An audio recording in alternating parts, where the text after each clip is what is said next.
para kiai, anak-anakku, santri-santri Al-Khazini yang saya cintai, saya banggakan. Tepuk tangan untuk santri-santri kita.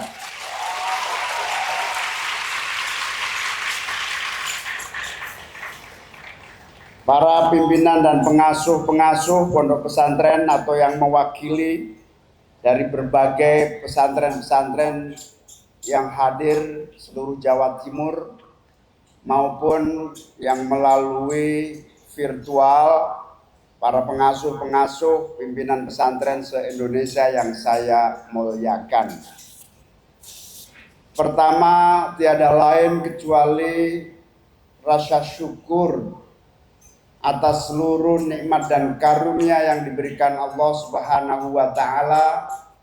Pada siang hari ini kita semua berkesempatan menyaksikan dimulainya pembangunan pondok pesantren Al-Khazini yang kita saksikan di belakang kita dan di tempat ini.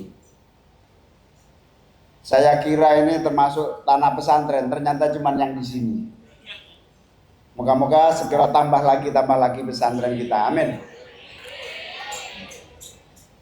Bapak Ibu hadirin sekalian, groundbreaking atau peletakan batu pertama bukan sekedar seremoni hari ini, tetapi mari kita jadikan momentum untuk kita semua, jajaran pemerintahan, para pengampu pengasuh lembaga-lembaga pendidikan, wabil khusus para pengasuh dan pimpinan-pimpinan pondok pesantren di seluruh Indonesia untuk bersama-sama bahu-membahu, bergotong royong supaya ke depan pesantren kita semakin baik dan semakin aman dan nyaman untuk para santri-santri kita. Ini menjadi momentum kita untuk muhasabah, evaluasi, kegotong royongan dan kebersamaan dalam upaya mewujudkan sistem pendidikan yang utuh menyeluruh, termasuk menyiapkan sarana dan prasarana yang memadai buat para santri-santri kita. Kita semua harus menjadikan momentum hari ini dan yang lalu sebagai pengingat, wake up call, penyadar, sebagai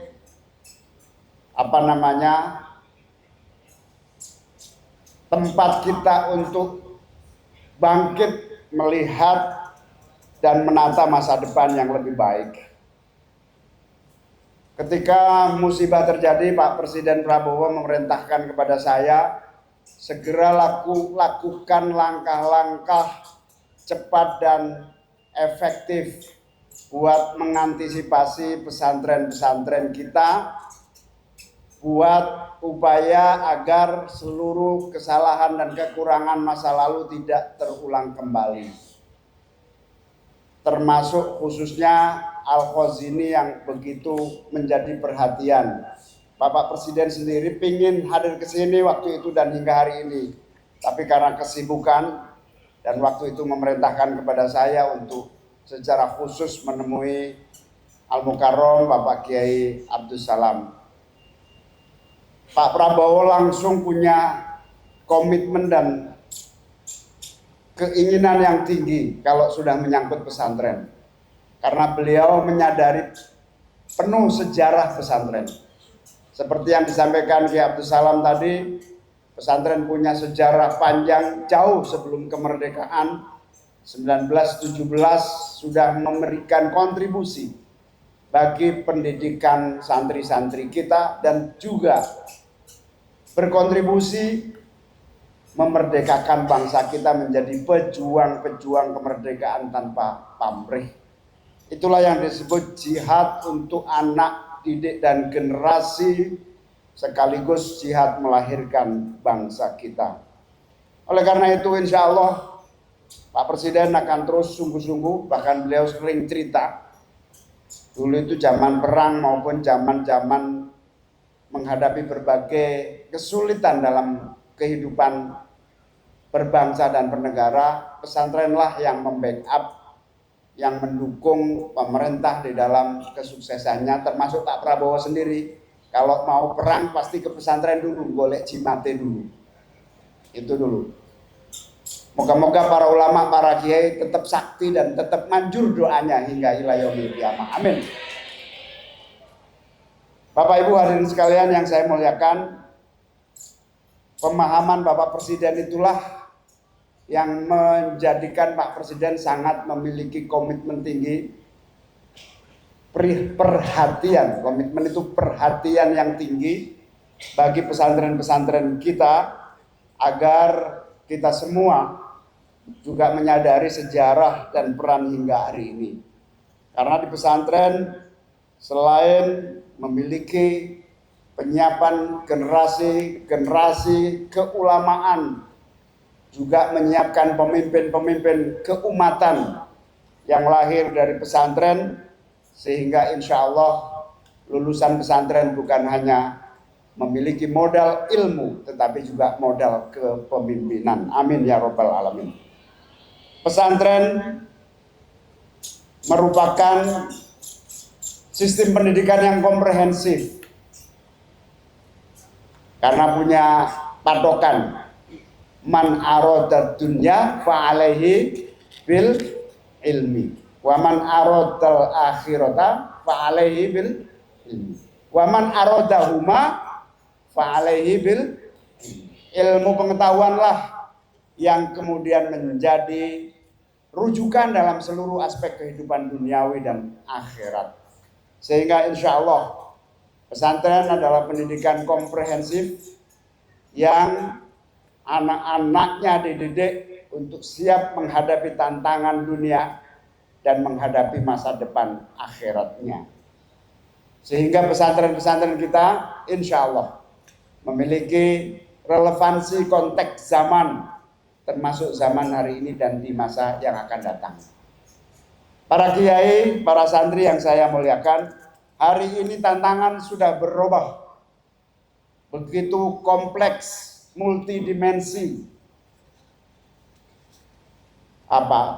Tumpang tindih, berkelindan, satu problem dan problem lainnya menjadi satu fakta, begitu kompleksnya kemajuan dan perkembangan. Akibat krisis, banyak tantangan yang berubah. Akibat kemajuan ilmu pengetahuan dan teknologi, juga tantangan semakin berubah. Kadangkala kita tidak sadar yang disebut kebenaran itu juga berubah. Kebenaran yang hakiki bukan saja yang kita yakini dari ajaran, dogma, nilai, kultur, dan juga tradisi. Kebenaran juga karena sosial media, kebenaran baru terwujud. Kadang-kadang yang viral yang benar. Dan kadang-kadang kita juga mengamini itu. Itulah tantangan kita, sehingga kebenaran yang dipegang, bendera ajaran yang dikibarkan oleh pesantren harus mampu dan tumbuh berkesesuaian dengan tantangan dan perubahan zaman ini. Oleh karena itu, pada santri-santri, jangan pernah berhenti sungguh-sungguh belajar. Hadapi tantangan, belajarlah dengan membaca tantangan realitas kenyataan hidup. Belajarlah mencari ilmu sekaligus, kalau bahasa kampusnya itu dengan laboratorium. Dan laboratorium yang paling nyata adalah laboratorium kehidupan. Insya Allah ulama-ulama kita dulu sampai hari ini adalah ulama-ulama yang terus mengajarkan ilmu sekaligus menjadikan kehidupan sebagai laboratorium agar kita bisa mewarnai, mengarahkan dan memimpin perubahan. Insya Allah santri-santri Al-Khos ini adalah pemimpin-pemimpin perubahan dan perbaikan di masa yang akan datang.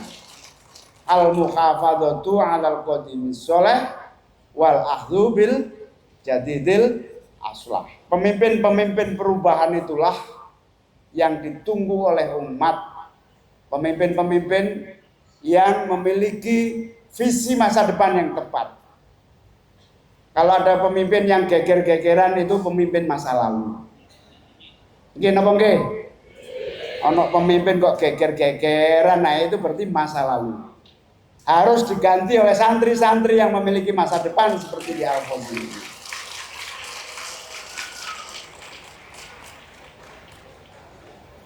Saya wani ngomong ini soalnya ya wis tahu gegeran juga.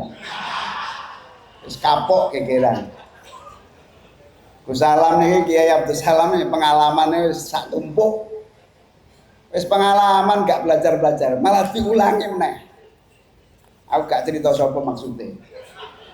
Wis seru terus.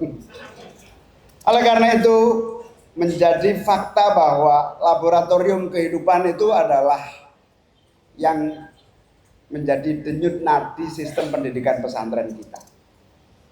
Alim alamah sekaligus memimpin perbaikan dan perubahan umat untuk makmur dan sejahtera. Kalian santri-santri nanti bukan hanya harus alim ilmu agama, tapi harus meningkatkan kemakmuran diri, keluarga dan masyarakat kita. Kadal fakru ayyakuna kufron. Inilah yang menjadi motivasi sehingga umat Islam tidak boleh tertinggal dibanding dengan umat-umat lainnya sehingga menjadi solusi kehidupan berbangsa dan bernegara. Hari-hari ini kita mengalami musibah besar, bencana seluruh Sumatera. Hari ini kita menyaksikan berbagai sulitnya tantangan. Kita sedang hari-hari ini bekerja keras mengatasi tantangan itu. Selain sebagai musibah, peristiwa Sumatera juga menjadi pengingat bahwa kita harus belajar untuk mampu dan becus mengelola alam, mengelola kehidupan, mengelola bangsa dan negara. Anak-anakku, para santri, kalian harus mengerti betul doktrin dan ajaran agama kita untuk tidak pernah abai, tidak pernah delewer, bangsa kulturan itu delewer terhadap kewajiban menjaga lingkungan, delewer menjaga sekitar kita untuk membawa keselamatan buat kita sendiri, buat seluruh umat, generasi-generasi yang akan datang. Zuharul fasad fil barri wal bahr bima kasabat aydin nas menjadi doktrin yang sehari-hari kita rasakan, tetapi harus juga kita implementasikan. Dalam kesempatan ini saya mengajak semua pihak, pemerintah pusat, pemerintah daerah, seluruh pengasuh pesantren untuk bahu-membahu mengantisipasi tidak boleh lagi ada musibah lingkungan pesantren kita. Memang pesantren kita belum banyak yang sempurna. Kita akan terus berusaha mencari anggaran untuk memenuhi kebutuhan yang ideal. Sarana dan prasarana yang belum memadai harus disadari itu kekurangan yang harus dicarikan solusinya. Yang benar itu adalah misalnya kamar mandi, satu kamar mandi maksimal berapa santri, itu yang benar. Tapi karena belum mampu ya sudah disabari dulu, tapi tidak diyakini bahwa itu memang faktanya, tapi kita harus belajar untuk berubah. Moga-moga saya dan Pak Presiden Prabowo bisa terus mengusahakan infrastruktur pesantren di seluruh Indonesia akan lebih baik di masa-masa yang akan datang. Mohon doanya agar Pak Prabowo sehat walafiat. Mohon doanya agar Pak Prabowo senantiasa diberi kekuatan, hidayah dan pertolongan sehingga bisa mensukseskan pembangunan, menyelamatkan umat dan masyarakat, wabil khusus memajukan pesantren-pesantren di seluruh tanah air kita. Amin ya rabbal alamin. Semoga Allah senantiasa memberikan hidayah, kemudahan dan kelancaran khususnya kepada Presiden Republik Indonesia agar kita semua segera selamat, sehat, kuat, adil, makmur dan sejahtera. Amin ya rabbal alamin. Dihadirinnya waliridhoillah wali syafaati Rasulillah. Al-Fatihah.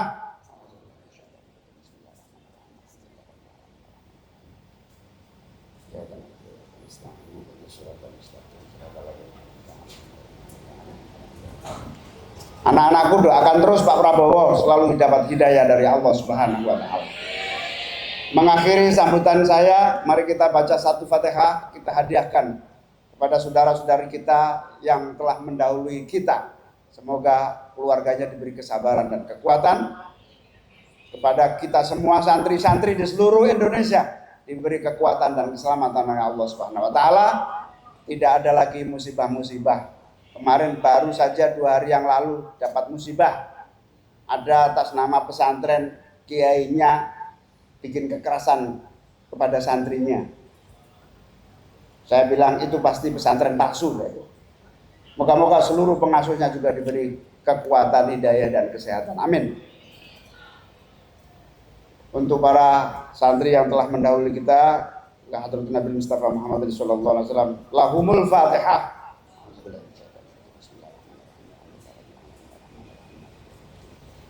Ya kan,